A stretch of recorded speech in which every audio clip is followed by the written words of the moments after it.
Hi friends, പുതിയൊരു വീഡിയോയിലേക്ക് എല്ലാവർക്കും സ്വാഗതം. അങ്ങനെ അച്ഛൻ ഗീവർഗീസിനെ വിളിച്ചിട്ട് വിക്രമിനോടും അനിയൻകുട്ടനോടും ഒക്കെ വരാൻ പറയാൻ കേട്ടോ. അപ്പം അനിയൻകുട്ടനെ ആ ഒരു പേടിയൊക്കെ മാറ്റി കൊടുക്കാനായിട്ടുള്ള കാര്യങ്ങളൊക്കെ ചെയ്യാന്ന് പറഞ്ഞിട്ടാണ് ഗീവർഗീസിനെ പറഞ്ഞയക്കുന്നത്. അങ്ങനെ വേദയും വിക്രമും ഉള്ളടത്തേക്ക് ഗീവർഗീസ് വരികയാണ്. വേദയാണെങ്കിൽ രാവിലെ തന്നെ കുളിച്ച് അതിൻ്റെ തണുപ്പിലൊക്കെ ഇങ്ങനെ വന്ന് നിൽക്കാനിട്ട് അങ്ങനെ രണ്ടുപേരും സംസാരിച്ച് നിൽക്കുന്ന സമയത്ത് ഗീവർഗീസ് അവിടേക്ക് വന്നിട്ട് കാര്യങ്ങളൊക്കെ പറയുകയാണ്.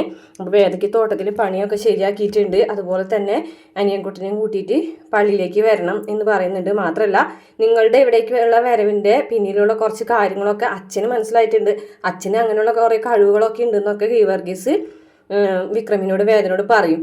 അങ്ങനെ വിക്രമും വേദയും അവർ പറഞ്ഞതനുസരിച്ച് അനിയൻകുട്ടനെയും കൂട്ടിയിട്ട് പള്ളിയിലേക്ക് വരികയാണ്. അങ്ങനെ അച്ഛൻ്റെ അടുത്തേക്ക് അവർ പോകുകയാണ് കേട്ടോ.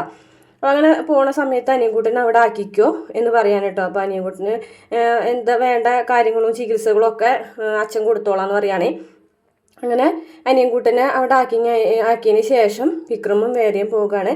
അപ്പോൾ വേദയ്ക്കാണെന്നുണ്ടെങ്കിൽ തോട്ടത്തിൽ ജോലിയൊക്കെ ശരിയാക്കിയിട്ടുണ്ടല്ലോ, അപ്പോൾ ഒരു ജോലിയുടെ കാര്യങ്ങളും അച്ഛൻ കാര്യങ്ങളൊക്കെ പറഞ്ഞ് ശരിയാക്കുന്നുണ്ട്. അപ്പോൾ വേദയാണെന്നുണ്ടെങ്കിൽ തോട്ടത്തിൽ ഇങ്ങനെ തേയില നുള്ളുന്ന ജോലിയാണ്, അപ്പോൾ അതിന് പോകുന്നുണ്ട്. അതേപോലെ തന്നെ അനിയൻകുട്ടനെ പേടി മാറ്റാനുള്ള കുറേ കാര്യങ്ങളൊക്കെ അച്ഛൻ ചെയ്യുന്നുണ്ട്.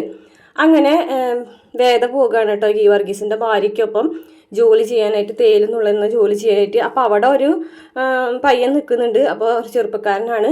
അപ്പോൾ എന്തായാലും തോട്ടത്തിൻ്റെ ഓണറാവാനാണ് സാധ്യത. അപ്പോൾ അയാളാണെന്നുണ്ടെങ്കിൽ വേദന കണ്ട മാത്രയിൽ തന്നെ ആകെ മതിമറന്ന് നിൽക്കുകയാണ് കേട്ടോ, വേദനയോടുള്ളൊരു പ്രണയം കൊണ്ടൊക്കെ. അത്രയാണ് പ്രമോ കാണിച്ചിട്ടുള്ള. വീഡിയോ ഇഷ്ടപ്പെട്ട ചാനൽ സബ്സ്ക്രൈബ് ചെയ്ത് സപ്പോർട്ട് ചെയ്യണേ.